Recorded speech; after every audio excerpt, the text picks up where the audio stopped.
हे प्रभु यो पार्टीले एकता गराइदिनुहोस् न। यो विशेष महाधिवेशन र नियमित मासिक धार मेटाइदिनुहोस् न। तपाईँ मेटाउने ठाउँमा हुनुहुन्छ, मेटाइदिनुहोस्। कहाँ गुहार्नु? अदालत त्यस्तै छ, सबै संविधान निकाय त्यस्तै लत्रिएकै छन्। तपाईँलाई मैले यति भन्नै पर्छ, प्रहरीको शासन बेहालतमा छ। मेरो आफ्नो मूल्याङ्कन देखिसकेपछि स्वयं प्रधानमन्त्री डरले संसदमा आएर जवाफ दिन सक्नु र जवाफ दिन के गाह्रो छ? आफूले बोलेको कुरामा आएर मैले यसरी बोलेको भएँ भनेर स्पष्टीकरण दिनहरूको क्याबिनेट साथी पठाउनु पर्ने बाध्यता छ उहाँको। बोले हुन्छ नि आएर। संविधानको अर्को फन्डामेन्टल पक्ष के हो त भन्नाले प्रधानमन्त्री संसदप्रति जवाफदेही छन्। तर त्यो नमान्न हुने बाध्य छ, तर हरदमको होइन। त्यति भनेपछि यहाँतर्फका नेता साथीहरूले यति भन्नै पर्दैन, धेरै बुझ्नुभएको छ। अलिकति विश्लेषण तपाईँहरूले गरिदिनु होला आफ्नो आफ्नो घरमा पुगेर, आफ्नो आफ्नो ठाउँमा पुगेर।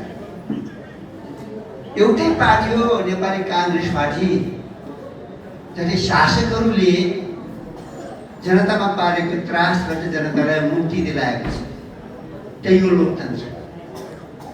लोकतन्त्र शासन पद्धति भनेको निर्वाचनमा जित्ने, संसदमा पुग्ने, सरकार बनाउने मात्र होइन, जनताको मनमा रहेको भय निकाल्ने हो। तब देश बलियो हुन्छ। भयभीत जनताले देश बचाउँदैन, भयबाट मुक्त जनताले मात्रै राष्ट्रको रक्षा गर्न सक्छ। त्यो जिम्मेवारी हाम्रो खानामा हो काङ्ग्रेसको। त्यो जिम्मेवारी पुरा गर्नुहोस्। पार्टीभित्रको सम्पूर्ण एकताले मात्रै सम्भव छ। खण्डित काङ्ग्रेसले सक्दैन, मनदेखि खण्डित काङ्ग्रेसले सक्दैन। कार्यसमिति को छ को छैन महत्त्वपूर्ण कुरा आएन, तर जब मन खण्डित हुन्छ तब पाइला चल्दैन, गति लिँदैन। आज यो खण्डित काङ्ग्रेस छ। प्राविधिक कुरा गरेर तपाईँ राजनीतिमा मोसन गति दिन सक्नुहुन्न। गति दिनका लागि यो नै सबैभन्दा दृढका साथ दिन सक्नुपर्छ।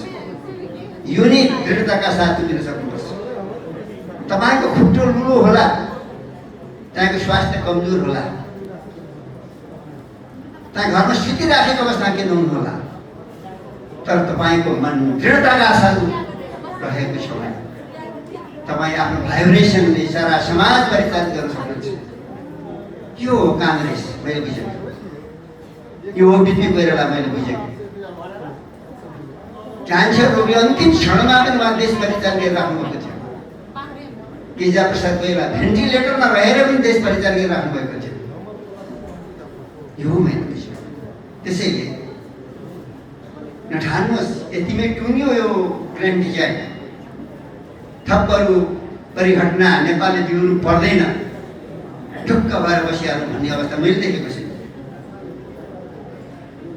मेरो विश्लेषणमा जो देखिने। त्यसैले म तपाईँ सम्पूर्ण साथीहरूलाई के आग्रह गर्न चाहन्छु भने यो पार्टीभित्र सम्पूर्ण साथीहरूलाई पदमा रहेका हो नरहेका हो, आज यहाँ चाहिँ उपस्थित हेर्दा मैले के देख्छु भने प्रदेशका सांसद साथीहरूलाई अझ समानुपातिकलाई साँच्चै डर पसेको छ मनमा। साँच्चै डर पसेको छ मनमा।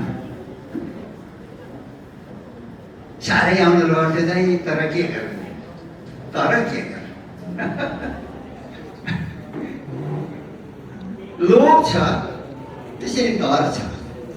लोभ छ, थाकी आउन लागेको पद जान्छ कि त, भइरहेको पद जान्छ कि त।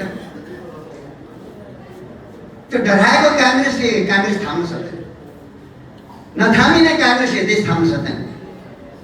एकपल्ट तपाईँहरूले जानुहोस्, एउटा नयाँ जागरणको अभियान सुरुवात गर्नुपर्छ। हामीले नयाँ अभियान सुरु गर्नुपर्छ ताकि पुनः काङ्ग्रेस स्थापनाकालीन काङ्ग्रेस जस्तो होस्। 7 सालको क्रान्तिमा लडाइँ गरेको काङ्ग्रेसको तेज हामीसँग आओस्। राणाहरूसँग राजाहरू लड्दै गरेको काङ्ग्रेसको तेज हामीमा आओस्। त्यो साहस भरिएको एकताबद्ध काङ्ग्रेसले मात्रै राष्ट्र सामु उपस्थित सारा चुनौतीहरूको सामना गर्न सक्छ र समाधान दिन पनि सक्छ, अन्यथा सकिँदैन। त्यो कसरी सम्भव छ? एउटै कुरा त्यसलाई भन्न चाहन्छु, हामीले यस्तो प्रकारको अभियान, सम्पूर्ण एकताको अभियान आफ्नो जिल्लामा, आफ्नो क्षेत्रमा, आफ्नो गाउँमा गर्नुहोस्। औपचारिक बैठक हुन्छ हुँदैन मलाई थाहा छैन, तपाईँ ठुलो सङ्ख्या भेला हुनुहुन्छ मलाई थाहा छैन, 2 जना 3 जना 5 जना भेला हुनुहुन्छ। एउटा विचार उठाउनुहोस्, हर समाजमा विचार उठाउनुहोस्, त्यही विचारले थाम्ने। पहिलो मेरो बुझाइ यहाँहरू समय यति नै हुनुपर्छ। यतिभन्दा तपाईँ धेरै कुरा बुझ्नु भने मेरो आफ्नो विश्वास हो, तपाईँहरूको प्रतिको मेरो विश्वास हो। हामीमा अनेक होला नेता पङ्क्तिमा, तर तपाईँहरू बिरलै कुनै लोभबाट मुक्त भएर आएको जमात हो यो, मैले बुझेको यसरी छु। भर्खरै कस्तो छ हाम्रो कार्यवाहक सभापति शेरबहादुरजीले पूर्ण खड्काजीलाई पूर्णबहादुर खड्काजी सबैलाई थाहा छ, तपाईँलाई थाहा छ।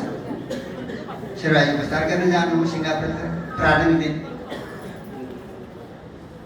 उहाँसँगै वार्ता गर्दै हुनुहुन्छ। एउटा अर्को शेखरसँग वार्ता गर्दै हुन्छ। अहिले विश्व महासङ्घका पदाधिकारी साथीहरू अन्डर करेन्ट के छ मलाई थाहा छैन सबै, तर उहाँहरू 2 जना पढ्थ्यो रहेछ कफहरूको मलाई थाहा छैन। तर एउटा चिठी आएको छ फेरि विश्व प्रकाशले सभापतिज्यू, मैले यति बुझे पठाएको थिएँ, यसले जवाफ पाइनँ। कमसेकम तपाईँ शीर्ष नेताले, तपाईँहरू शीर्ष सदस्य तपाईँहरूले हेरिदिनुहोस्।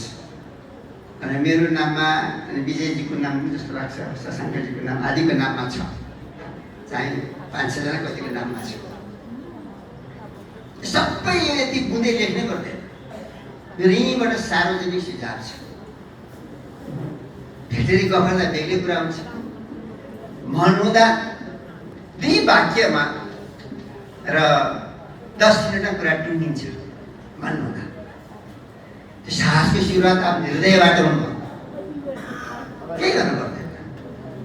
यो विशेष महाधिवेशन र नियमित महाधिवेशनको रटान रटेर महाधिवेशन पुग्ने हो। मेटाउनुहोस् यसलाई।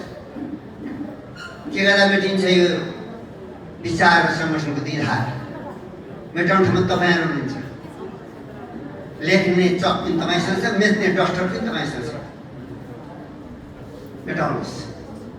एक के गर्दा भेटिन्छ तपाईँलाई थाहा छ। हामीलाई नभेटे पनि हुन्छ, सार्वजनिक रूपबाट चिठी नपठाए पनि हुन्छ। म आज भन्ने थिएँ, तर सार्वजनिक रूपबाट हाम्रो मोबाइलमा मात्र आएन, अनलाइन पत्रिका छ, अनलाइनमा आयो। त्यसै मैले यहाँ बोल्ने विशेष महाधिवेशनबाट नेतृत्व पुग्नुभएको छ। पार्टी कार्यालयमा तपाईँहरू हुनुहुन्छ।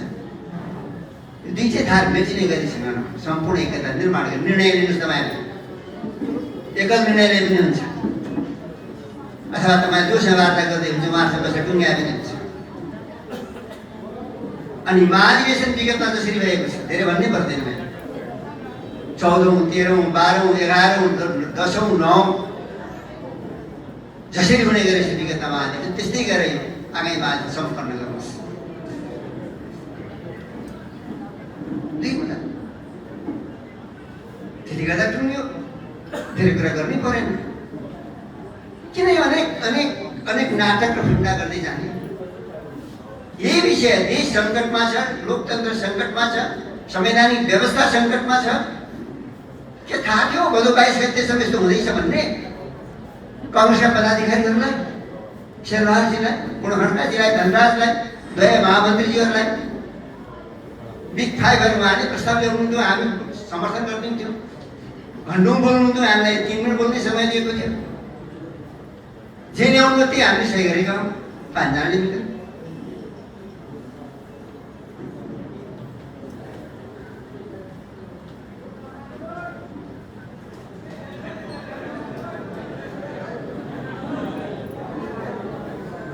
टुङ्गिँदै आयो, फेरि आयो। तपाईँले गरेर आएपछि बिजुली पनि तर्सेर आयो। मैले सकिहालेँ, म धेरै समय लिन चाहन्छु। भदौ 22 गतेसम्म कसैलाई थाहा छैन, पहिला साथीलाई बोल्नु पनि सरकार सञ्चालन उहाँले गरिराख्नु, सरकारमा सहभागी उहाँहरू नै हो। राजनीतिक षड्यन्त्र हामी कोही पनि होइन, यहाँ बस्नु जति कोही पनि उहाँहरू नै। तर 23-24 गते घटनापछि 25 गतेबाट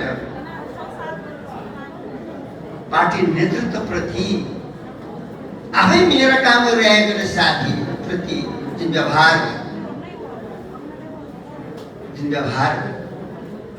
अनेक कुरा नमिल्दा छन् होला मेरो शेरबहादुर छ। अनेक कुरा मलाई मनपर्छ, म चाहिँ छोडिदिनु सक्ने विषय होइन। तर जुन प्रकृति हामीले देखेका छौँ, जुन वरिपरि सेना र प्रहरी बसेर बिचमा ढुङ्गा बडा गरेको घटना